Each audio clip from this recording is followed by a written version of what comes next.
Buying a home for the first time can be a daunting challenge. Make sure you watch out for these common traps, mistakes, and pitfalls. Should I hire my friend as my buyer's agent? No! One of the biggest first-time homebuyer mistakes is being guilt-tripped into working with one of your agent buddies. Not only will this cost you the opportunity to earn a buyer's agent closing credit, but your friend could cost you significantly more from poor advice, misaligned incentives, and a general lack of knowledge. Here's a fact. Your buyer's agent friend will earn 3% of the sale price in commission. The typical real estate commission in New York City is 6% of the sale price, payable by the seller at closing. The commission is co-broked by the listing agent and shared equally with the buyer's agent, if the buyer chose to have representation. So don't ever be duped by your agent friend that he's helping you as a favor for free. That's simply not the case. You are ultimately paying for the commission as you're the one purchasing the house, right? Therefore, don't let your agent friend pretend that you're just doing him a small favor that doesn't cost you anything. Nothing could be further from the truth.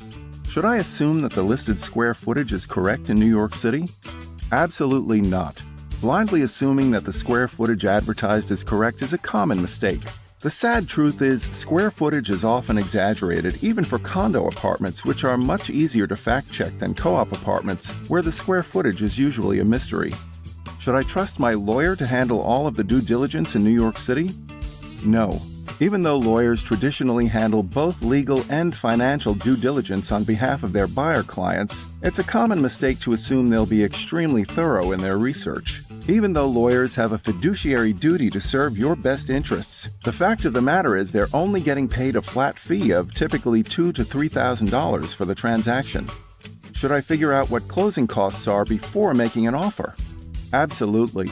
A common mistake to avoid is forgetting to ask your buyer's agent what closing costs are. Most first-time buyers won't even think about closing costs until it's too late, and most buyer's agents barely have any idea what closing costs are to begin with. Should I work with a discount broker who'll give me a rebate? No. Once buyers get the idea that they can take home some of the commission themselves, they'll sign up with the first discount broker they find.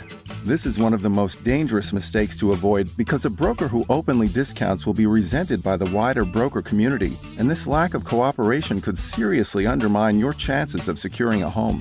Consider working with one of Hauseit's highly rated, brand-name partner brokers instead, who'll not only provide you with great advice, but who'll also discreetly hand you a rebate check at closing. It's truly the best of both worlds.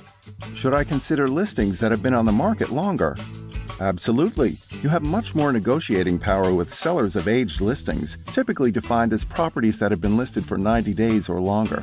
Oftentimes, it will be obvious that you are the only bidder. This will be a huge advantage as you'll be able to actually negotiate with the seller and can avoid having to compete in a best and final offer process.